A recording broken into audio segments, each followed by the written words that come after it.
வளமை போல தந்து உதவிய ஐயா தட்சிணாமூர்த்தி அவர்கள் 1000 ரூபாய், ஐயா இளவழகன் அவர்கள் 500 ரூபாய், இருவருக்கும் எங்கள் நெஞ்சார்ந்த அனைத்து தோழர்களுக்கும் நன்றி. கூட்டத்திற்கு முதல் முறையாக வந்திருக்கும் என்னுடைய கவிழ்த்தகை நண்பர் ராஜேந்திரன் அவர்களுக்கும் நன்றி. ஐயா குறிப்பிட்டாரு, நம்ம நாகராசனும் குறிப்பிட்டாரு பழம் பஞ்சாங்கம் அப்படின்னாரு. இவர் குறிப்பிட்டாரு எளிமையா சொல்லணும், இனிமையா சொல்லணும் அப்படின்னாரு. சொல்லலாம் தான், ஆனால் அதெல்லாம் கதை கதையா சொல்லி காலங்கோவும் கடந்து வந்தது. பள்ளி பருவத்தை நினைவு கூர்ந்தார் அவர் ஐயா, மிக அருமை. நான் எடுத்துக்கொண்ட அதிகாரமானது பழமை என்பதால் பழமையிலேயே தொடர்கிறேன், புதுமைக்கு பிறகு மாறுகிறேன். ஐயா குறிப்பிட்டாங்க, இந்த பழம் என்ற சொல்லும் ஏன் திருவள்ளுவர் மிக குறிப்பாக சிறப்பாக அல்லது அதிகாரத்தின் பகுப்பாக தரப்பட்ட தலைப்பு பழம் என்பதற்கு பதிலாக பழைமை என்று இருக்கின்றது. பழஞ்சோறு ஐயா குறிப்பிட்டார், பழஞ்சோறு அப்படின்னு சொன்னார். இந்த பழஞ்சோற்றினை ஒற்றை சொல்லால சொல்லுவதற்கு என்ன சொல்லை பயன்படுத்துகிறோம் நம்ம ஊர்ல? நேற்று என்ன சாப்பிட்டாய் என்று வினவினால் என்ன சொல்லுகிறோம்? ஒரே சொல்லுல பழையது சாப்பிட்ட. அப்போ பழஞ்சோறு பழையது என்று ஆகின்றது போன்றே இந்த சொல் கல்லை உடைத்தால் சொல் கிடைக்கும், கல்லை உடைத்தால் பொருள் கிடைப்பது போன்று சொல்லையும் உடைத்தால் சொல்லையும் பிரித்தால் புது புது கருத்துகள் மலரும் என்பதை நாம் எல்லாம் மறந்துவிடக் கூடாது என்பதால் அதே தளத்திலே வாழ்க்கை முழுக்க இருந்து விடக் கூடாது. எளிமையிலிருந்து மேலும் மேலும் முதல் வகுப்பிலேயே இருந்து கொண்டு படிக்கின்ற காலகட்டத்திலே நான் சொல்லுவது 1ஆம் வகுப்பு, 2ஆம் வகுப்பு, 3ஆம் வகுப்பு என்று பல வகுப்புகளை கடந்து மேல் வகுப்புக்கு வருவது போல பள்ளியில் சொல்லுகிறேன். வகுப்புக்கு வருவது போல நம் தாமோதரன் ஐயாவையும் உயர்த்த வேண்டும். உயர்நிலை பள்ளிக்கும் உயர்நிலை கல்விக்கும் மேல்நிலை படிப்பிற்கும் அனுப்ப வேண்டும் என்ற அவாவினால் அவரையும் இது புது புது கருத்துகளும் பரவ வேண்டும், படிய வேண்டும் என்ற நோக்கிலும் நாம் அவ்வாறு வடிவமைத்துக் கொண்டிருக்கிறேன் என்பதையும் மெத்தப்படியோடு உங்களிடையே பகிர்ந்து கொள்கிறேன் நண்பர்களே.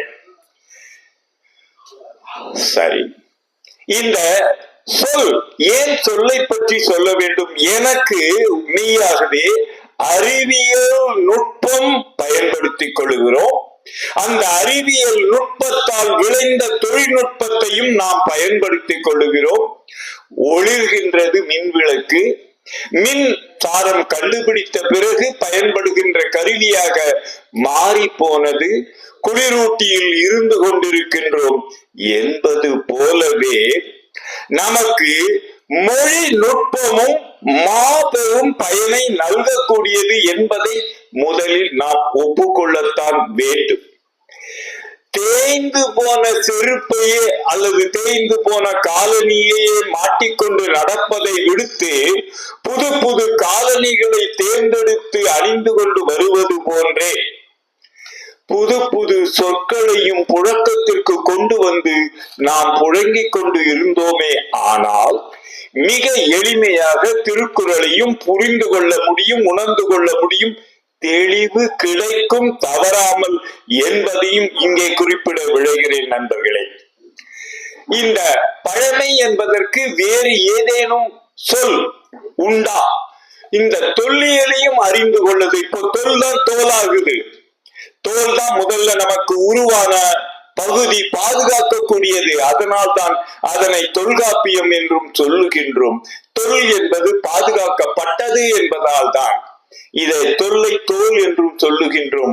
உயிருக்கு உள் தாய் வயிற்றுக்குள் இருக்கின்ற காலகட்டத்திலே பொத்தி பொதிந்து நம்மை எல்லாம் தொடர்ந்து வாழ்நாள் முழுக்க உயிர் உள்ளவரை நம்மை காப்பாற்றுவது, நம்மை பேணி பாதுகாத்து வருவது தோல் என்பதை மறந்து விடுதல் கூடாது ஒருபோதும். தீப்புண் பட்ட பிறகு மருத்துவமனையிலே சேர்க்கப்பட்டால் அந்த மருத்துவரிடமிருந்து வருகின்ற செய்தி என்னவாக இருக்கும்? எத்தனை விழுக்காடு தீக்காய சேதம் ஏற்பட்டிருக்கிறது என்பதை அறிந்தால் மட்டுமே அந்த தோலினுடைய அருமை பெருமை எல்லாமே நமக்கு தெரிய வரும். 60 விழுக்காட்டுக்கு மேல் சேதமுற்றால் தோல் சேதமுற்றால் தீக்காயம் பட்டு விட்டால் உயிர் பிழைப்பது அவ்வளவு எளிதானது அல்ல என்பது மருத்துவர்களுடைய கணிப்பு. எனவே அதனை போன்றே சொல்லினையும் பாதுகாத்தல் வேண்டும். சொல்லினை பாதுகாத்தால்தான் நம்முடைய அறிவு வளர்ச்சி மிகும் என்பது மிக தெளிவு. வேந்தன் என்ற சொல் வேந்தன் என்று மாறுகிறது. சாத்து, கதவை சாத்துன்னு சொல்றோம், சாத்துவதுதான் சாத்துவதாக மாறுகிறது. இதுல என்ன புதுமை இருக்க போகிறது என்று எண்ணக்கூடும். கதவை ஏன் சாத்து என்ற சொல்லால் பயன்படுத்தினார்கள், சொல்லை பயன்படுத்தினார்கள் எனில், குகையிலே வாழ்ந்த மனிதன் அதனுடைய வாயிலை அல்லது வாய்ப்பகுதியை துளையை எப்படி மூடினான்? மற்றொரு பாறையை கொண்டோ கல்லை கொண்டோ சாத்தி வைத்தான். கதவுக்கு கீழ் கிடையாது, பட்டி கிடையாது, பூட்டு கிடையாது, தாழ்பால் என்று சொல்லக்கூடிய மற்ற எதுவும் இராது. சார்த்தி வைத்தான். அதனைத்தான் மீண்டும் சொல்ல போனால் அகழியிலே கதவை என்ன செய்வார்கள்? அகழி மீது பெரும் கதவு தொங்கிக் கொண்டிருக்கும். அந்த கதவை உள் இழுத்து, பொறிகள் உள் இழுத்து சாத்துவது போன்று அமைவதால் அந்த சாத்து என்ற சொல் இன்னமும் புழங்கி வருவதால் கதவை சாத்தி வைத்த முறை நமக்கு நினைவு வருகிறது. ஓலை குடிசையிலே மற்றொரு ஓலையை கொண்டு சாத்தி லேசாக மூடி வைப்பார்கள். ஏனெனில் உள்ளே பாதுகாக்கப்பட வேண்டிய பொருட்கள் ஏதும் இல்லை என்பதை அறிவிக்கக்கூடிய வகையிலும் கதவாக செயல்பட்டது தென்னங்கீற்று. அதனை போன்றுதான் இந்த சொற்கள் நமக்கு தொல்பொருளுக்கு ஆய்வுக்கு பயன்படுவது போன்ற இந்த சொல்லும் சொல்லை ஆராய்ந்தாலும் நமக்கு தொல்லியல் துறை போன்று பயன்படக்கூடிய வகையிலே அமையும் என்பதால் கட்டாயமாக சொல்லை பற்றி, சொற்களை பற்றி நாம் அறிந்து கொள்ளுவது கட்டாய தேவை நண்பர்களே. அறியாத ஒன்றையும் புதிதாக நான் சொல்ல போவது இல்லை. இப்போ ஐயா குறிப்பிட்டது போல நம்ம எனக்கு ஒரு நப்பாசை உண்டு, நப்பாசை உண்டுன்றேன். என்னது நப்பாசை? நப்பாசை நப்பாசைன்னு சொல்றோமே, நைப்பு ஆசை, நைந்து போன ஆசை நப்பாசை. திருவள்ளுவர் இதனை போன்று, போலிகளை போன்று அல்லது புழக்கத்தில் இருந்த சொற்களை பயன்படுத்தி இருக்கிறார். நஞ்சு பயக்கண்டும் உண்டு அமைவர் நயத்தகு நாகரிகம் உடையவர் என்ற பொருளிலே சொல்லும் போது அங்கே நஞ்சு, ஒரு நண்பன் நஞ்ச கொடுப்பானா? தேப்போ இளங்கோவனையா அடிக்கடி சொல்லுவாங்க, நஞ்சு பழம் நைந்து போன பழம், வாழைப்பழம் கொடுக்கிறாரு ஒரு வீட்டுக்கு. வாழைப்பழம் கொடுத்த உடனே அது கனிந்த பழமாக இருக்கிறது என்று சொல்லுவதற்காக நஞ்ச பழம் அப்படின்னு சொல்லுவது போல, நைந்த கயிறு, நைஞ்சு போன பாய் அப்படிலாம் சொல்றோம் இல்லையா? இந்த நைந்து என்ற சொல் தான் நஞ்சு என்று மாறுகிறது என்பது கால ஓட்டத்தில் புழங்கிய சொற்களை நமக்கு நினைவுபடுத்துவது போன்றுதான் இந்த பழமை என்ற சொல்லும் பழம் என்ற சொல்லுக்கு மாற்றூறு, புழக்கத்தில் வந்தது மாற்றூறு. சரி, இந்த பிஞ்சு போன செருப்புன்றான். அது என்ன பிஞ்சு போன செருப்பு? அந்த பிஞ்சு போன செருப்பு பிஞ்சு போன செருப்பா மாறுகிறது அல்லவா? புழக்கத்திலே நாவிலே விழுந்து வரும்போது பிஞ்சு போன செருப்பு பிஞ்சு போன செருப்பு 5 அஞ்சாகிறது அல்லவா? அதனை போன்றுதான் போலிகள் என்று, போலி என்று மறுபெயர் சூட்டி நாம் அழைத்தாலும், முதற் போலி, இடைப்போலி, கடைப்போலி என்று இலக்கண குறிப்பின்படி எப்படி அழைத்தாலும் சொற்கள் நாவிலே புரண்டு வரும்போது அது அப்படித்தான் வாயிலிருந்து வெளிவரும் என்ற காரணத்தினால்தான் பிற்காலத்திலே அளித்த இந்த அதிகார தலைப்பு பழமை என்றே நீடிக்கின்றது. பழம் என்றுதான் பொருள். இங்கே ஐயா குறிப்பிட்டது போல இந்த தொட்டு என்று சொல்லும் போது, தொட்டு தொடர்ந்து தொடர அறாத நிலையிலே தந்தையும் வழி நண்பர், அவருடைய மகனும் நண்பர் என்றால் அது பழமை என்று முதுமுனைவர் இளங்குமரனார் குறிப்பிடுகிறார் என்பதையும் இவ்வேளையிலே ஒருவருடைய தந்தையும் உங்களுக்கு நண்பராக இருப்பார். தந்தை நண்பர் என்பதால் அவருடைய மகனும் உங்களுக்கு நண்பராகும் போது அதனை பழமை என்றும் குறிப்பிடுகிறார்கள். சரி, இந்த பழஞ்சோறு பழையது அது என்று மாறுவதால பழையது என்று மாறுவது போன்றுதான் இந்த பழமை என்பதை பழம் என்ற சொல்லாக நினைத்துக் கொள்ள வேண்டும். ஏன் காய் கனி என்று சொல்லுகின்றோம் அல்லவா? மற்றொரு சொல்லிலே பிஞ்சு காயாகி கனிந்து பழமாகிறது என்று சொல்லுகின்றோம் அல்லவா? இங்கே பழம் என்று சொல்லும் போது முந்தியது முந்தையது முந்தையது முந்தியது என்று ஆவது போல இந்த முந்தியது என்பதுதான் பிறகு இந்த பிஞ்சு என்று சொல்லும் போது அதற்கான வேர் மலையாளத்தில் இன்னமும் புழக்கத்தில் இருக்கிறது. அது பிந்து, இது முந்து. முந்தியது பழம், பிந்தியது பிஞ்சு. அது என்று சொல்லுவது போல சிறு காய் என்பது சொல்லுவது போல மலையாள மொழிக்கு சென்றதும் இன்னமும் புழக்கத்தில் உள்ளது என்பதையும் நினைவில் கொண்டு வர விரும்புகிறேன் நண்பர்களே. இந்த முத்தி போனதுன்னு சொல்றோம். முந்து முத்தாகுது, முத்து முத்தமாகுது, முற்றுன்னு மாறியது. முருங்கைக்காய் முற்றி போச்சு, முத்துதான் முந்தியது முத்து ஆகி முற்று என்று மாறுகிறது என்பது போல நம் நாவிலே புழங்கி வருகிற பல பல சொற்களுக்கும் அதனுடைய வேரினை அறிந்து கொண்டோமானால், விழுதுகளை தெரிந்து கொண்டோமானால் நமக்கு இலக்கிய நயம் பாராட்டலும் மகிழ்ச்சியும் உண்மையிலே அறிவு வளர்ச்சியும் வரும் என்பதில் சற்றும் ஐயமில்லை நண்பர்களே. குரலுக்குள் செல்கின்றேன், காலத்தின் அருமை கருதி விரைந்து செல்ல விழைகிறேன் நண்பர்களே. பழமை எனப்படுவது யாது எனின் யாதும் கிழமையை கீழ்ந்திடா நட்பு. இதிலே பழம் என்று கொள்க. பழம் நட்பு என்பது என்னவெனில் அது உரிமையை தரக்கூடியது, பழகிய பழக்கத்தால் ஏற்றுக்கொள்ளப்படக்கூடியது. பெரியார் என்ன செய்து கிழித்தார் என்று கேட்கின்றார்கள் அல்லவா? திருவள்ளுவர் இங்கு வந்து சொல்லுகின்றார், பழமை எனப்படுவது யாதெனின் யாதும் கிழமையை கீழ்ந்திடா நட்பு. பொற்கிழி என்று சொல்லுகின்றோமே அல்லவா? ஒரு பட்டு துணியிலிருந்து கிழிக்கப்பட்ட துணியில் பொன்னை பொதிந்து ஒத்து மன்னர்கள் புலவர்களுக்கு வழங்குவது பொற்கிழி என்ற பெயர் பெற்றது போன்றே இந்த கிழித்தல் என்பதும் கீழ்தல் என்பது பொருள் விட கீழ்ந்திடா நட்பு என்று சொல்லுகின்றார்கள். நண்பன் ஒருவன் ஒரு தீமையை அறியாமல் செய்கின்ற தீமையை கூட அது வெறுமனே பேதமையால் செய்யப்பட்ட தீமை என்று கொள்ளாமல் உரிமை பாராட்டி உரிமையை தன் பக்கம் இழுத்துக்கொண்டு எடுத்துக்கொண்டு வைத்துக்கொண்டு செய்யப்பட்ட செயலாக கருதப்படுமே. ஆனால் அது நட்பிற்கு சிறந்த அடையாளமாக விளங்கும் என பொருள்படத்தான் பழமை எனப்படுவது யாது எனின் யாதும் கிழமையை கீழ்ந்திடா நட்பு. இந்த உரிமையை விட்டு கொடுக்க உரிமையின் பால் அது செய்யப்பட்டது என்று உரிமையை கிழித்து விடாத, பிரித்து விடாத, கிழிந்து விடாத என்பது கிழித்து விடாத. வாழை இலை கிழிந்திருக்கிறது என்று சொல்லுகின்றோம் அல்லவா? பட்டு துணி கிழிந்திருக்கிறது, துணி கிழிந்திருக்கிறது என்று சொல்லுகின்றோம் அல்லவா? அதே பொருள்தான் இங்கும் கொள்ளுதல் வேண்டும்.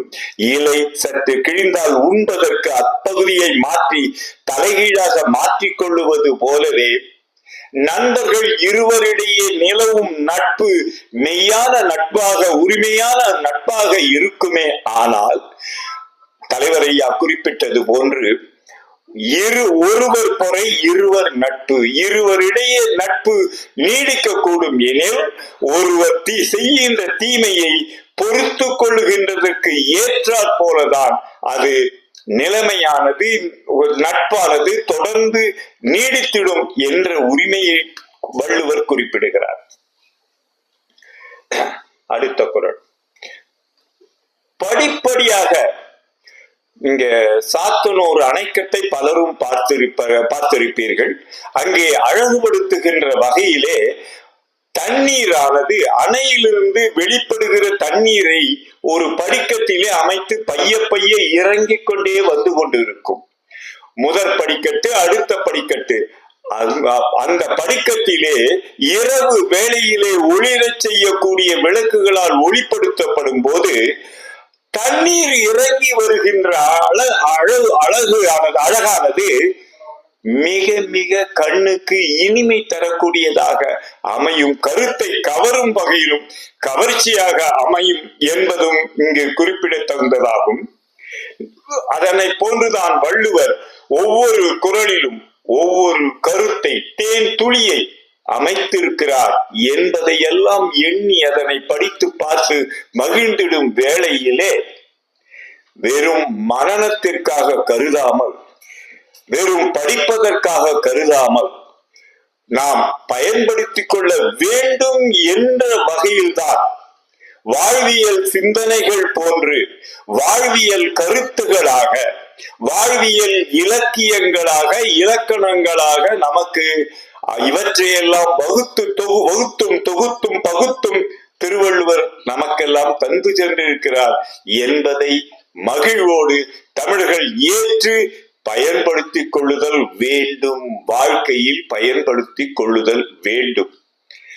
உண்மையிலேயே நண்பர்களே, நாம் திருக்குறளை படிக்க தொடங்கிய பிறகு, முதுமையை எட்டிய பிறகு உணர்ந்து கொண்டது வாழ்க்கையில் கடைபிடிக்க வேண்டும் என்ற ஒரு குறள் ஒன்று எனக்கு உண்டு. யாதனின் யாதனின் நீங்கியார் நோதல் அதனின் இலர். இந்த குறளுக்கு நான் ஒன்றும் புதிதாக விளக்கணம் சொல்ல வேண்டிய தேவையில்லை. இருப்பினும் அதனுடைய அந்த குறளினுடைய எளிமை கருதி நாம் எவற்றையெல்லாம் விட்டு விட்டு விலகி இருக்கின்றோமோ அந்த பொருட்களிலிருந்து நமக்கு விடுவிப்பு கிடைக்கும், துன்பம் வாராது இருக்கும் என்பது நேரடி பொருளாக இருக்கின்ற போதிலும் மறைமுக பொருளாக, இறைச்சி பொருளாக, உட்கிடையாக இருப்பது என்னவெனில், எந்த பொருட்களை எல்லாம் நாம் விட்டு விலகுகின்றோமோ, நம்முடைய தொல்காப்பிய புலவர் ஐயா குறிப்பிடுவது போன்று துறவு மனப்பாங்கு, துறவு எண்ணம். துறவு என்று சொன்ன உடனே ஐயாவும் குறிப்பிடுவது போல காவி உடை அணிந்து கமண்டலத்தை கையில் தாங்கி காட்டுக்கு சென்று கருந்தவம் செய்ய வேண்டும் என்பது வள்ளுவருடைய நோக்கம், வள்ளுவருடைய குறிப்பு, வள்ளுவருடைய குறிக்கோள் இல்லவே இல்லை. வாழ்க்கையில் இருந்து கொண்டே துறவு வாழ்க்கையை வாழ்ந்தால் அமைதி கிடைக்கும், வாழ்நாள் நீடித்து இருக்கும் என்ற அடிப்படையில் தான் அந்த குறளை யாத்துள்ளார் என்பதையும் இந்த வேளையிலே குறிப்பிட விழைகிறேன் நண்பர்களே. துறவு என்ற சொல்லுக்கு எதிர்ச்சொல் என்ன? துய்ப்பு. நாம் எதையெல்லாம் துய்த்திட விரும்புகின்றோமோ அதனை எல்லாம் அடைய வேண்டும் என்று விருப்பு முதலில் வரும். பிறகு அதை அடைந்தே தீர வேண்டும் என்ற முயற்சி வரும், ஊக்கம் வரும், உழைப்பு வரும். நோக்கத்தோடு அதனை எப்படியேனும் எட்டி பிடித்து விட வேண்டும், அடைந்து விட வேண்டும் என்ற முயற்சி தொடர்ந்து கொண்டே இருக்கும் வாழ்நாள் முழுக்க. ஒருபோதும் வாழ்வது அறியார் என்பது போன்று நாம் அதனை இலக்கினை எட்டி பிடித்து விட வேண்டும் என்று முயற்சிகளை செய்து கொண்டே இருக்கின்றோம். எட்டி பிடிக்கும் நிலையிலே அதை தக்க வைத்துக் கொள்ள உறுதி வேண்டும் அல்லவா? உடைமைக்கும் உரிமைக்கும் அதுதான் வேறுபாடு. உடைமைகளை பெருங்காலத்து அதனை தக்க வைத்துக் கொள்ள முடியுமா? நம்மிடம் அது தங்குமா? அயலவர் பறித்துக் கொள்வார்களா என்ற கவலையும் அத்தோடு சேர்ந்து நம்மிடம் வந்து சேரும். ஆனால் உரிமைகளை இழக்க கூடாது. அந்த உரிமையை இழக்க கூடாது என்பதைத்தான் தாடிக்கார கிழவன் நமக்கெல்லாம் சொல்லி தந்திருக்கின்றார். தன்மானம். மானம் என்ற சொல்லுக்கு அளவு என்றுதான் பொருள், வேறு ஒன்றும் அல்ல. அது ஆளுக்கு ஆள் அளவினை குறித்துக் கொள்ள வேண்டியிருக்கும் நண்பர்களே. வாய்ப்பு கிடைத்தமையால் அதனை சொல்லிவிட்டேன் நண்பர்களே. பழைய நட்புக்கு உறுப்பு ஐயா குறிப்பிட்டது போல இந்த கெழு என்ற சொல் மிக அருமையான ஒரு புழக்கச் சொல். அக்காலகட்டத்தில் புழக்கத்தில் இருந்தது. நாமும் அஞ்சல் அட்டையிலே நண்பர்களுக்கு மடல் வரையும் போது என்னுடைய கெழுதகை நண்பரே, அன்பு கழுமிய நண்பரே என்றெல்லாம் விழிப்போம் அல்லவா? அதனை புழக்கத்திற்கு கொண்டு வர தவறிவிட்டோம், அஞ்சல் அட்டையை இழந்து விட்டோம் என்ற காரணத்தால். நட்புக்கு உறுப்பு கெழு தகமை மற்றும் அதற்கு உப்பாதல் சான்றோர் கடன். இந்த உப்பு என்ற சொல்லு கூட உப்பில்லா பண்டம் குப்பையிலே என்று சொல்லுவது போல சமைத்த உணவு சுவையாக இருக்கிறது என்று எப்போது சொல்வோம்? அது அளவுக்கு உரிய அளவில் உப்பு இடப்பட்டிருக்குமே, ஆனால் அதனை சுவையான உணவு என்று சொல்லுகிறோம். மிகிலும் குறையிலும் பொருந்தாது, சுவை எடுபடாது. சமைத்த உணவு பதமான உணவாக இருந்த போதிலும் சேர்க்கப்படுகிற சிறு அளவு சிற்றளவு உப்பு அது உவப்பை தருகிறது. உவப்பிலிருந்து உப்பும் என்ற சொல்லும் பிறக்க கூடும் என்பதால் உவப்பை உப்பு என்று சொல்லுகின்றோம். உப்பு ஆதல் சான்றோர் கடன். சால்பு மிக்கவர்கள் தான் சான்றோர் என்று சால்பு மிக்கவர்கள். சான்றோர் என்றதற்கு மற்றொரு சொல் சான்று கூறுக என்று நம் பள்ளி வாழ்க்கையிலே வினாத்தாட்களிலே பலமுறை படித்திருப்போம் அல்லவா? சான்றாக நிற்பவர்கள் அறிவுக்கு, நட்புக்கு, வியப்புக்கு, வலிவிற்கு எல்லாம் அடுக்கிக் கொண்டே போதும் சான்றாக யாரை காட்ட முடியும்? கர்களாக நின்றவர், நடுகளாக நின்ற ஒருவர் பெயரை சொல்லுகின்றோம். நம்மிடையே வாழ்கின்ற மற்றொருவர் பெயரை சொல்லக்கூடும் அல்லவா? அதுதான் சான்றோர், சால்பு மிக்க சான்றோர். இந்த சால்பு என்ற உரிச்சொல்லை கூட கொண்டுதான் சான்றோர் என்ற சொல்லும் அமைகிறது நண்பர்களே. பழகிய நட்பு எவன் செய்யும் கெழு தகமை செய்தாங்கு அமையா கடை. நாம் ஐயா குறிப்பிட்டது போல பழமொழி வழங்குவது போன்றும் ஒருவர் பொறை, இந்த பொறை என்ற சொல்லுக்கு என்ன நாய்க்கு போடுகிற பொறையா பிறையா என்று எண்ணம் வளர வேண்டாம். பொறு கூட்டல் ஐ, பொறை என்று சொல்லுவது போல பொறுத்து கொள்ளுவது, பொறுமை என்றெல்லாம் சொல்லுகின்றோம் அல்லவா? நமக்கு நண்பன் ஒருவன் அறிந்தோ அறியாமலோ செய்கின்ற கேடுகளை, விளைவிக்கின்ற துன்பங்களை நாம் அவனுடைய நட்பினை கருதி, ஏன் அவனுடைய என்று சொல், ஒரு காலகட்டத்தில் நாம் பழைய முறையை கருத்தில் கொண்டு விழிப்பில் கொண்டு ஏற்றுக்கொண்டு ஆய்வு செய்தோமே ஆனால் நாம் அதனை பொறுத்து கொள்வோம். ஏதோ தெரியாம செய்திட்டான், அறியாம செய்திட்டான், அல்லது நான் பொறுத்து கொள்ளுவேன் என்பதை அறிந்ததால் என்பதால் என்னிடம் அவன் செய்கிறான் என்று ஏற்றுக்கொள்ளுகிறோம் அல்லவா? அப்படித்தான் ஏற்றுக்கொள்ளுதல் வேண்டும். அதனை அவ்வாறு பொறுமையாக ஏற்றுக்கொள்ளாவிட்டால் நீங்கள் பழமை பாராட்டக்கூடிய, நட்பு பாராட்டக்கூடிய, காலங்காலமாக எழுபிறவி என்று சொல்லுகின்றோம் அல்லவா? இளமையிலே பள்ளியிலே ஒரே விசுப்பலகையில் அமர்ந்து ஒன்றாக அமர்ந்து படித்து வந்த காலகட்டத்திலே நண்பர்கள் இருவரிடையே உள்ள புழக்கமும் பழக்கமும் உரிமையும் தொடரும்.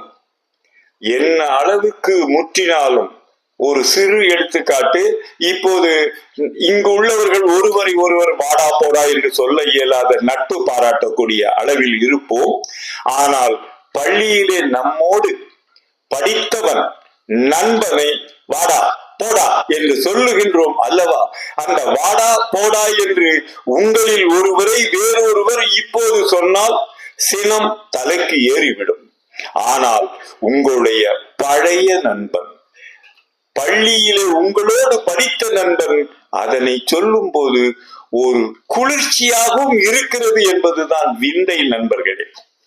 அவன் வாடா என்று சொல்லும் போது என்ன நினைக்கிறேன், நம்மோடு உரிமை பாராட்டி அந்த காலகட்டத்தை, பழமையை, பழையதை, பழைய காலத்தை, பழைய நட்பினை, பழைய உரிமையை, பழகிய உரிமையை இன்னமும் தொடர்ந்து நினைத்து கொண்டு அன்பு பாராட்டி, நட்பு பாராட்டி நம்மோடு பழகுகிறார் என்று, அதுவும் குறிப்பாக சிறப்பாக பள்ளியிலே உங்களோடு பயின்ற உங்கள் நண்பன் ஒருவன் பெரிய பதவியை எட்டி இருக்கிறான் என்று வைத்துக் கொள்ளுவோம். பலர் முன்னிலையிலே அவன் உங்களை வாடா போடா என்று சொல்லும் போது உங்களை நீங்களே ஒருபடி உயர்த்தி கொண்டது போல உணர்வீர்கள் என்பது நடைமுறைதானே. எனவே இந்த குழையக்கூடிய சொற்கள் மிக அருமையாக இந்த அதிகாரத்தில் இருப்பது என்பதற்கு ஏற்பதேதான். ஒருவேளை பழைமை என்ற அதிகார தலைப்பும் பின்னர் இடப்பட்டிருக்கிறது, தரப்பட்டிருக்கிறது என்பதும் கருதுகிறேன் நண்பர்களே. விழை தகையான் வேண்டி இருப்பர் கெழு தகையான் கேளாது நட்டார் செய்யும். இதுவும் மிக ஆழமான உள்ளத்து இயல் தொடர்பான, உளவியல் என்று சொல்லக்கூடிய உள்ளத்தியல் தொடர்பான கருத்தினை பொத்தி பொதிந்து வைத்து பதித்து இருக்கிறார் என்பதை எண்ணி திருவள்ளுவருடைய அறிவின் உயர்வினை, மேன்மையினை எண்ணி பார்த்தல் வேண்டும். எண்ணி பார்க்க வேண்டிய வகையிலே இக்குறள் மிக தெளிவாக அமைக்கப்பட்டிருக்கிறது என்பதை உணர வேண்டும். விழை தகையான் வேண்டி இருப்பர் கெழு தகையார் கேளாது நட்டார் செய்யும். இந்த நல் கூட்டல் பூதான் நட்பு என்று மாறியது, நண்பு நட்பாக மாறியது. நட்பு உடையவர்களை நட்டார் என்று சொல்லுகிறோம். நடுவார் நட்டார் என்றெல்லாம் பொருள்பட தரக்கூடிய வகையிலே தான் இந்த நட்டார் என்று சொல்லுகிறோம். நண்பர் என்று சொல்லுகிறோம், நட்டார் என்று சொல்லுகின்ற வினைச்சொல்லாக மாற்றிக்கொண்டிருப்பது போன்று விழை, இந்த விழை என்று சொல்லும் போது விழைதல், விரும்புதல், விருப்பம், விழைவு, விருப்பம் என்றும் ஒற்றை பொருள் தரக்கூடிய இரட்டை சொற்களாக அமைந்திருப்பதால் விழை என்பது விழா என மாறுகிறது. விழைவு என்பதும் அந்த விகுதி சேர்ந்து பொருள் தரக்கூடிய விழைவு, நாட்டம், விருப்பம் என்றெல்லாம் பொருள் தருகின்ற வகையிலே தகையால் என்று சொல்லலாம். தகு அல்லது தகை, தகைமையால் என்பதை தன்னுடைய சுருக்கமாக தகையான் என்று மாறி இருக்கிறது. ஐயாவை கேட்டால் ஆண் விகுதி, ஆள் விகுதி என்றெல்லாம் வேற்றுமை உருவுகளை பற்றியெல்லாம், ஆளா ஆண் என்பதை பற்றியெல்லாம் மிக விரிவாக 1 மணி நேரம் கூட பேசக்கூடிய புலவர் பெருமகனாரை முன்னிலைப்படுத்தி நான் பேசிக் கொண்டிருப்பதை பெருமை கொள்கிறேன் நண்பர்களே. உரிமை எடுத்துக்கொண்டு ஒன்று செய்வான். என்னுடைய நண்பர் பொற்கோ குறிப்பிடும் போது ஒரு நிகழ்வை பற்றி சொல்லும் போது, அவர் ஒருவருடைய பொறியை, மிதிப்பொறியை எடுத்து சென்று விட்டார் கேளாமலே. அவர் வந்த பிறகு என்னை கேளாமல், என்னை கேட்காமல் ஏன் எடுத்து சென்றீர்கள் என்று எரிந்து விழத்தக்க நிகழ்வு நடந்த பின்னர் இருவரிடையே இயல்பாக இருந்து கொண்டிருந்த நட்பிலே மாபெரும் துண்டிப்பு, பிளவு, பிரிவு வந்துற்றது நண்பர்களே. எனவேதான் ஒருவன் செய்கின்ற செயலினுடைய நண்பர்களாக இருப்பின் உரிமையின் பால் உரிமையை கருத்தில் கொண்டு, கருத்தில் ஏற்றி, பழகிய காலத்தையும் பழகிய தன்மையையும் நெருக்கத்தையும் கருத்தில் கொண்டுதான் நண்பர்கள் அளவு மீறி அளவு கடந்து செயற்பட்டாலும் பொறுத்து கொள்ளுதல் வேண்டும். அதனை அறிவீனம் என்றோ, அறியாமை என்றோ, பேதமை என்றோ கொள்ளுதல் கூடாது. உரிமையின் பால் அதனை செய்து விட்டார் என்று ஒப்புக்கொள்ளுதல் வேண்டும் என்பதைத்தான் இந்த உண்மையாகவே பண்பாட்டோடு பழகி இருப்பின் கெழு தகையான் என்று அந்த அன்பை முன்வைத்து சொல்லுகிறார். தக்க அன்போடு இருக்கின்ற ஒன்றை தான் கெழுதகையால் என்று குறிப்பிடுகின்றார். 705வது குறளுக்கு செல்வோம். பேதைமை ஒன்றோ, இங்கும் பேதமை அல்ல, பேதமை வேறு, பேதமை வேறு. ஏன் அங்கே பேதமை என்று சொன்னால் பேதம் என்று சொல்லக்கூடிய வேற்றுமொழி சொல்லும் உள் நுழைந்து விடக்கூடும் என்பதால் இங்கு பேதைமை, பேதை, அவன் ஒரு பேதை, அவள் ஒரு பேதை என்று சொல்லுகின்றோம் அல்லவா? பேது என்று நிலைப்படக்கூடிய வேறுபடுத்த அறியாத வயது உடையதை பேதை என்று சொல்லுகின்றோம். அதற்கு எதிர்ச்சொல்லாக, ஏற்ற எதிர்ச்சொல்லாக மேதை என்று சொல்லுகிறார்கள், சொல்லிக் கொள்ளுகிறார்கள். இந்த சொல்லிக் கொள்ளுகிறார்கள். அதை பயன்படுத்தும் வேறொரு இதற்கு அறிவினுடைய முதிர்ச்சியை காட்டுவதற்காக மேதை என்று சொல்லுகிறார்கள். அதுவும் மேதகமை என்று சொல்லிக்கூடியவர்களுக்கு மேதை என்று சொல்லுகின்றார்கள். அறிவு மேதை என்று சொல்லக்கூடிய அளவெல்லாம் சொல்லுகிறார்கள். இந்த பேதமை ஒன்றோ பெருங்கிழமை ஐயா குறிப்பிட்டது போல இந்த கிழமை உரிமை என்பது பொருளை ஒருபோதும் நம்ம இழக்கல. நிலக்கிழார் என்று சொல்லுகின்றோம், கிழமை என்று சொல்லுகிறோம். இன்று திங்கட்கிழமை. இந்த 7 நாட்களுக்கு உரியவற்றில் கிழமையாக உரிமையுடையதாக இது இருக்கிறது. திங்கட்கிழமை, செவ்வாய்க்கிழமை, ஞாயிற்றுக்கிழமை என்று சொல்லுகின்றோம் அல்லவா? எனவே அந்த சொல்லை நாம் மறக்காமல் புழக்கத்தில் வைத்துக் கொண்டிருக்கின்றோம் என்பதையும் எண்ணி மகிழலாம். பேதமை ஒன்றோ, அதனை அறிவு அற்ற நிலை, அறிவு இல்லாத நிலை என்று நாம் கருதி கொள்ளக்கூடாது. எப்போது நண்பன் ஒன்றை செய்யும் போது அவன் அறியாமல் செய்துவிட்ட அறிவிலி என்று எண்ணிவிடக் கூடாது. அவன் அறிந்தே உரிமையின் பால் பட்டு நமக்காக நம்மிடையே அதனை செய்து விடுகிறான் என்று மிக ஆழமான உள்ளத்து இயல் கருத்தை பொதிந்து வைத்திருக்கிறார் திருவள்ளுவர். பேதமை ஒன்றோ பெருங்கிழமை என்று உணர்க. வெறும் கிழமைன்னு சொல்லல, பெருங்கிழமை. பெரிய அளவிலே பருங்கிழமை, பெருங்கிழமை, பாரிய பரிய என்று சொல்லக்கூடிய அளவிலே பெருத்த அளவிலான உரிமையின் பால் உரிமையோடு அதனை செய்திருக்கிறான் என்று மட்டுமே நாம் எண்ணிக்கொள்ளுதல் வேண்டும் என்ற அளவில்தான் இதனை சொல்லுகிறார் வள்ளுவர். எல்லைக்கண் நின்றார் துறவா, தொலைவிடத்து தொல்லைக்கண் நின்றார் தொடர்பு. இந்த இதிலும் மிக ஆழமான நடப்பியலுக்கு உரிய, நட்பியலுக்கு உரிய ஆழமான கருத்தை பொதிந்து வைத்திருக்கிறார் திருவள்ளுவர். எங்குமே அவர் சற்றும் கொஞ்சமும் கிஞ்சிற்றும் என்று சொல்லுவது போல எங்கும் இறங்கி வரவில்லை. சரியான எல்லையில், சரியான வகையிலே திருவள்ளுவர் சரியான சொற்களை, முறையான சொற்களை, உயர்ந்த சொற்களை, அரிய சொல்லை பயன்படுத்தி மிக மிக தெளிவான கருத்தினை நமக்கெல்லாம் ஊட்டிச் சென்றிருக்கின்றார்.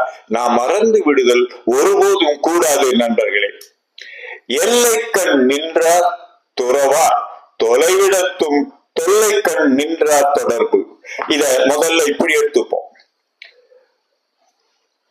எவ்வளவு தொலைவிலே இருந்தாலும், தொலைவு என்பது இடத்தால் பிரிக்கப்பட்ட தொலைவு மட்டும் அல்ல, நட்பினுடைய தொலைவையும் அண்டாமலும் அணுகாமலும் தீக்காய்வார் போன்று என்று சொல்லுகின்றோம் அல்லவ.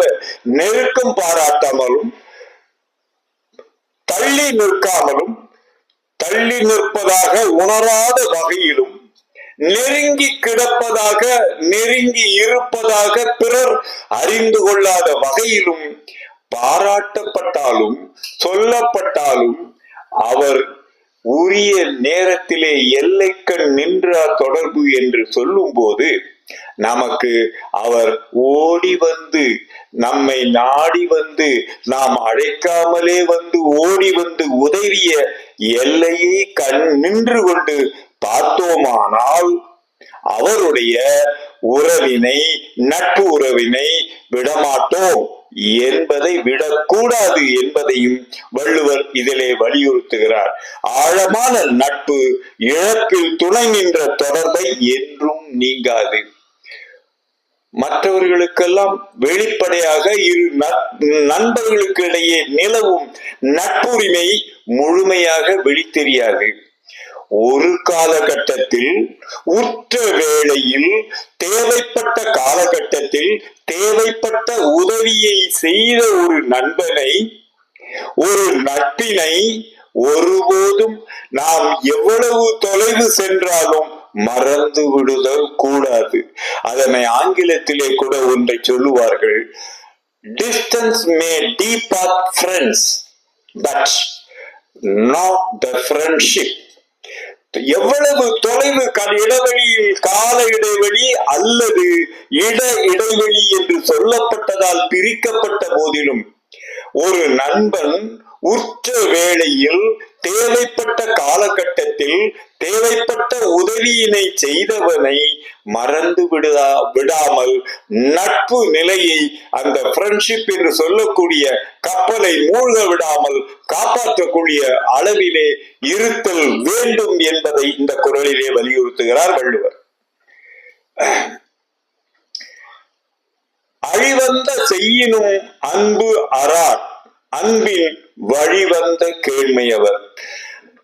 5 அதிகாரத்தை தந்தது போன்றே இந்த ஒவ்வொரு குறளிலும் ஆழமான கருத்தினை, அன்பு பற்றிய கருத்தினையும் நட்பு பற்றிய கருத்தினையும் நமக்கெல்லாம் விட்டு சென்றிருக்கின்றார். மற்ற ஏனைய உறவுகளும் சொந்தங்களும் இயற்கையாக வேண்டினாலும் வேண்டாவிட்டாலும், விரும்பினாலும் விரும்பாவிட்டாலும் நம்மை தொடரும். ஆனால் நட்பு என்பது நாம் கொள்வது, நாம் கொடுப்பது. எனவே இந்த கொள்வதையும் கொடுப்பதையும் முறையாக தேர்ந்தெடுத்துக் கொண்டு நம் வாழ்க்கையிலே சீரமைத்துக் கொள்ளலாம் என்பது ஒன்றுதான் இந்த நட்பு உரிமையின் பட்டது என்பதால் தான், என்பதை கருத்தில் கொண்டுதான் வாழ்க்கையிலே எந்த முனையிலே யாருக்கு யார் எந்த வகையிலே உதவுவார் என்று எக்காலத்தும் எவராலும் கணித்திடவே முடியாது. உற்ற வேளையில், தேவைப்பட்ட வேளையில் தக்கவாறு உதவுவதுதான் நண்பர்கள். இந்த அறம் போலும் கூர்மையரேனும் மரம் போல்வர் மக்கட்பண்பு இல்லாதவர் என்று சொல்ல போது, அது என்ன, அறம் போலும் கூர்மையரேனும் மரம் போல்வர், மரம் என இழிவுபடுத்துகிறாரா திருவள்ளுவர் என்று ஒருவர் புது பொருளையும் சொல்லுகின்றார். நிலைத்திணையான மரமானது அந்த இடத்தை விட்டு நகர முடியாததால் தான் அது நிலைத்திணை. ஒரு இடத்தில் தான் வேர் பரப்பி, கிளை விட்டு இலை பரப்பி, காய் கனி பட்டை மரம் எது வேண்டுமானால் எல்லோருக்கும் தரும், நிழல் உட்பட. ஆனாலும் அந்த மரமானது ஒருவனுக்கு நிழல் தேவை என்றால் ஓடி சென்று நிழல் குடைபிடிக்குமா? பிடிக்காது. ஓடி சென்று மரப்பட்டையை தருமா? தராது. ஆனால் மாந்தன் என்பவன் ஒருவனுக்கு, குறிப்பாக நண்பனுக்கு, உடுக்க இழந்தவன் கை போல என்று சொல்லுகின்றோம் அல்லவா? அதனை போன்று நண்பனுக்கு உதவி தேவைப்படுகிறது என்று உணர்ந்த அளவிலேயே, உணர்ந்த அந்த நொடியிலேயே அவனுக்கு தேவையான உதவிகளை அவன் கேட்காவிட்டாலும் ஓடி சென்று உதவக்கூடியவன் மாந்தன் மட்டுமே. இடம் விட்டு இடம் பெயர்வதோடு மட்டும் அல்லாமல் அதனையும் செய்யக்கூடியதால் அது அறம் என்று சொல்லுகிறது. அறம் போலும் கூர்மையரம்.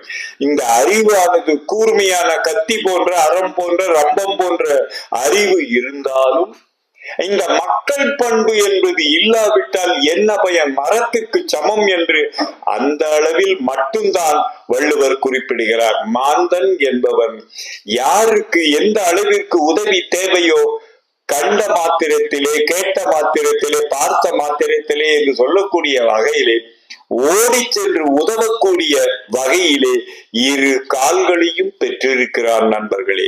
தலை மட்டுமல்ல, இரு கால்களும் உண்டு என்பதால் தான் வள்ளுவர் அங்கு மரத்தை சுட்டுகிறார். அழிவந்த செய்யினும் அன்பு அறார். இந்த அறுதல் என்பதுதான் அறார் என்று சொல்லுகிறார்.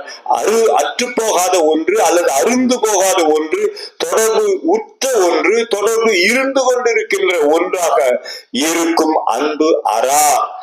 அந்த ஒரு காரணத்தாலே குறைந்த ஒன்றை, அழிவு தரக்கூடிய ஒன்றை செய்துவிட்ட போதிலும் அந்த தொடர்பு அருந்து போகாது என்பதை பற்றி ஒரு சிறு நிகழ்வினையும் ஐயா முதுமுனைவர் இளங்குமரனார் குறிப்பிடுகிறார்.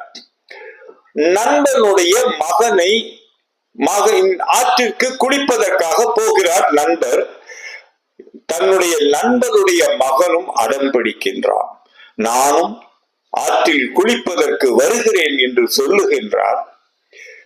அவனுக்கு நீச்சல் தெரியாது என்பது பற்றி இந்த அழைத்த நண்பருக்கு தெரியாது. இந்த மற்றொரு நண்பரும் தன் பிள்ளையை அழைத்து செல்வதற்கு இசைவு அளிக்கிறார். தன் நண்பன் அழைக்கிறான், பொறுப்பானவன், கடமை தவறாதவன், மிக சிறப்பாக செயல்படக்கூடியவன் என்ற அளவில் நம்பி தன் நண்பனோடு பிள்ளையை அனுப்புகிறான். இவன் ஆற்றங்கரையை கண்டவுடனே உடையை எல்லாம் களைந்து விட்டு ஆற்றிலே குதித்து விடுகிறான். நண்பருக்கு தெரியாது, அவனுக்கு நீச்சல் தெரியாது என்பது இவருக்கு தெரியாது. இவருடைய பிடியையும் தளர்த்தி கொண்டு விடுபட்டு ஓடி சென்று ஆற்றில் குதித்து விடுகின்றான். உணர்வு மேலிட்டான். ஆற்றிலே சுழல் வந்து அவன் சுழலிலே சிக்கிக் கொண்டு மாண்டு போகிறான் ஆற்றிற்குள்ளேயே. அவனுடைய உடலை கொண்டு வந்த பிறகு வருத்தம் இந்த இழந்துவிட்ட நண்பனை போலவே இவனுக்கும் ஏற்பட்டு விடுகிறது. அப்போது சொல்லுகின்றான், நண்பனே, உனக்கு இதனை போன்ற ஒரு நிகழ்வுக்கு காரணமாக நான் அமைந்து விட்டேனே, என்ன செய்வேன், நான் பொறுப்பாக செயல்பட தவறிவிட்டேனோ என்று புலம்ப தொடங்குகிறான். அந்த புலம்ப தொடங்கிய உடனே நண்பன், நீ எனக்கு உண்மையான நண்பன், ஒருபோதும் இதனை நீ எந்த காரணத்தாலும் பொறுப்பற்று செயல்பட்டதால் இது நடந்திருக்காது. நான் அழைத்து சென்றிருந்தால் இதே நிகழ்வு நிகழ்ந்திருக்குமே. ஆனால் நான் என்ன செய்வேன், அவ்வாறுதான் வருத்தம் எனக்கு உள்ளது. ஆனால் அந்த வருத்தத்திற்கு நீதான் காரணம் என்று உன்னை சுட்ட விரும்பவில்லை. நான் சென்றிருந்தால், நடந்திருந்தால் என்ன வருத்தமோ அதே வருத்தம் தான் என்று நண்பனை தேற்றுகிறான். அதுதான் நாம் இப்போதைய காலகட்டத்திலே கொண்டிருக்கின்ற நட்பினுடைய ஆழம் மிக மிக குறைவாக இருப்பதால், வேறு பல காரணங்களின் அடிப்படையிலும் இந்த நட்பு அமைகின்ற காரணத்தினால் தெருமுனை சந்திப்பிலே சந்திக்கின்ற நண்பர்களை போன்று அல்லது தொடர்வண்டியிலே செல்லுகின்ற பயண செலவு நட்பு போன்று அமைந்து விடுகின்ற காரணத்தால் இந்த அன்பினுடைய வலிமையை, நட்பினுடைய பெருமையை அறியாத காரணத்தால் பலரும் வேறு பலவற்றை நாடி ஓடிக்கொண்டிருக்கின்றோம். நட்பினை பற்றிய உரிய வலிய கருத்தினை அறியாமலே. அதனைத்தான் இங்கு குறிப்பிடுகிறார். அழிவந்த செய்யினும் அன்பு அறார், அன்பின் வழிவந்த கேண்மை அவர். தொடர்ந்து இந்த அன்பு மேலிட்டால் நட்பானது இடை அறாமல் தொடர்ந்து வந்து அன்பாலும் மிகுந்து வந்திருக்கின்ற நிலையிலே நண்பன் தன் நண்பனை 100க்கு 100 விழுக்காடு நம்பி செயல்படுவான். அவன் ஒரு அழிவை பெற்று தந்தாளாக இருந்த போதிலும் அவன் அந்த அழிவை மட்டும் எண்ணிக்கொண்டு வருந்தாமல், நண்பனை பற்றி குறை சொல்லாமல், அந்த அன்பின்பால், அன்பின் மிகையால், அன்பின் தொடர்ச்சியால், அன்பின் வலிமையால் நட்பினை பாராட்டி அதனை விட்டு விட்டு கடந்து செல்வான் என்பதைத்தான் வள்ளுவர் குறிப்பிடுகிறார். பழைய நட்பு அழிவே தரினும் அவரிடத்தும் அன்பு நீங்கா நண்பர், அவரிடத்தும் நீங்க நல்ல நண்பர் என்று குறிப்பிடுகிறார் வள்ளுவர் இந்த குறளுக்கான பொருளில். கேள் இழுக்கம் கேளா கெழு தகைமை வல்லார்க்கு நாள் இழுக்க நட்டார் செய்ய.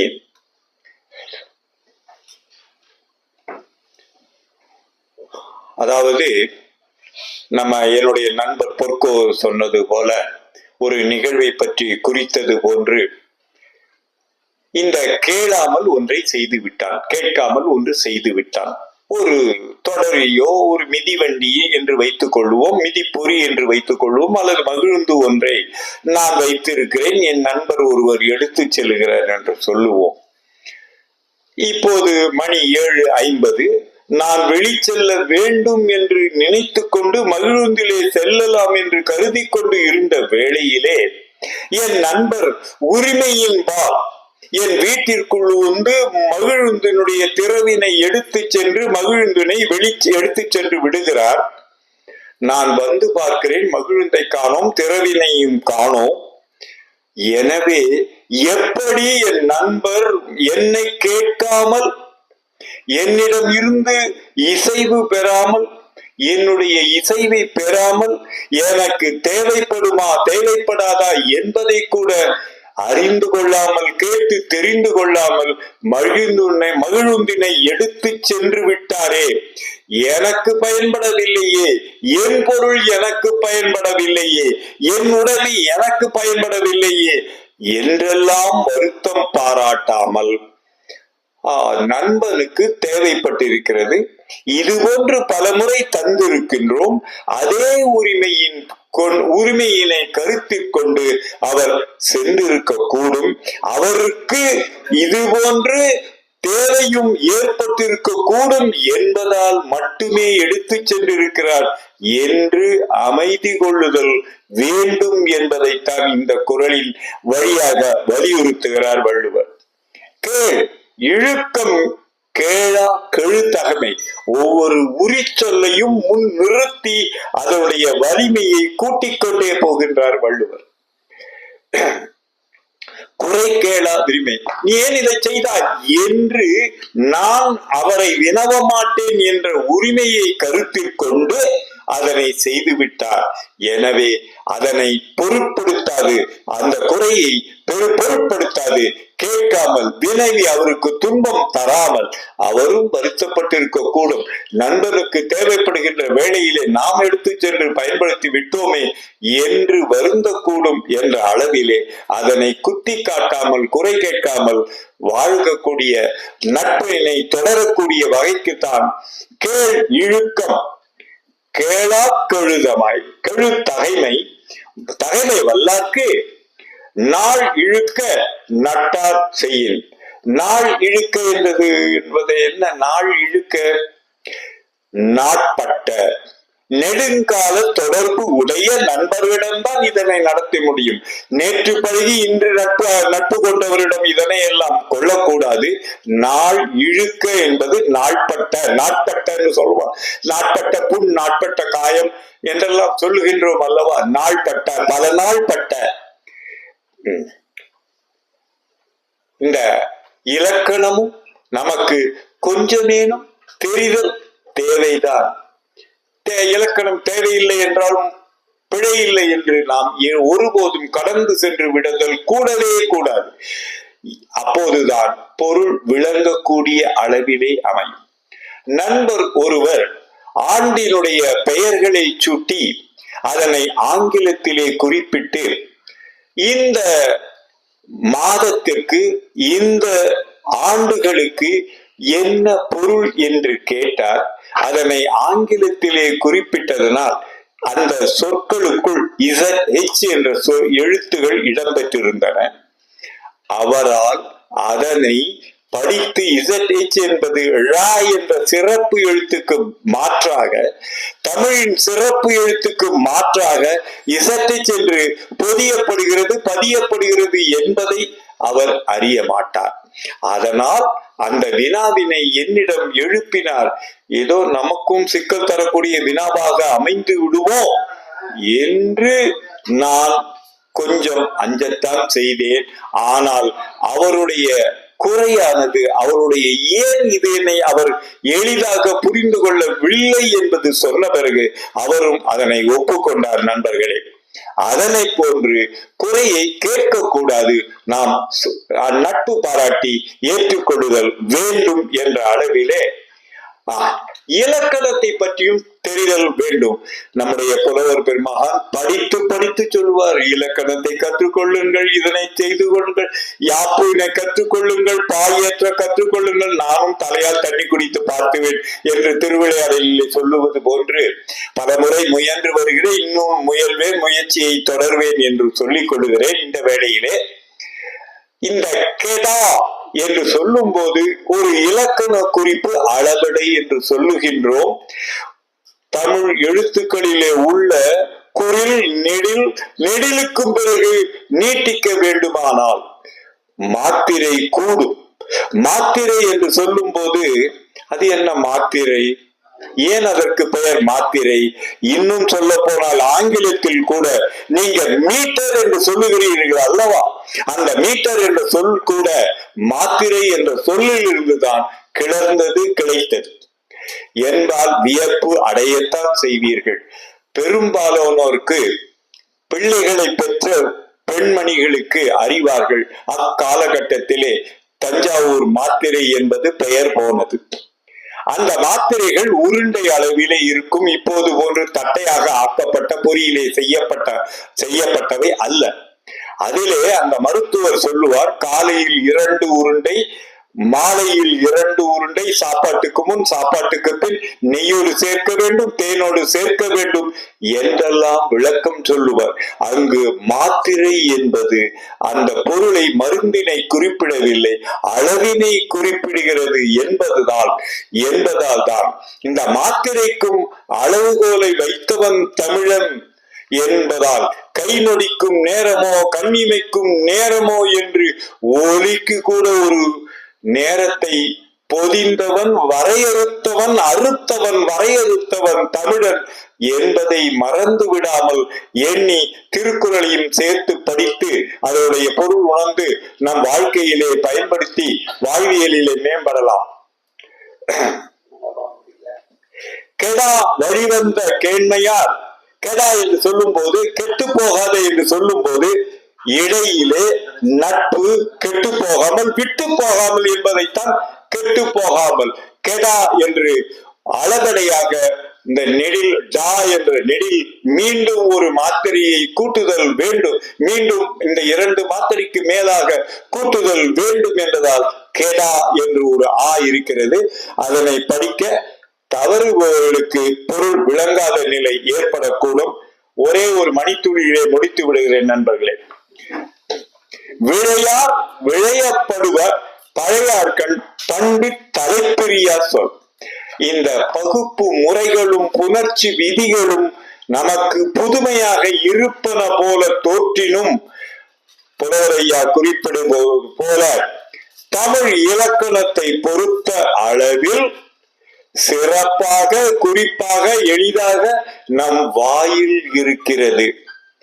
நான் முனைவர் இயேசுதாசன் ஐயா அவர்களை கேட்கும் போது எப்படி சொல்லுவது என்றால், சொல்லி பாருங்கள், சொல்லி பாருங்கள் என்று சொல்லும் போது அங்கே இப்பதை சேர்த்து சொல்லி பாருங்கள், சொல்லி பாருங்கள் என்று யாரும் சொல்லுவதே இல்லை.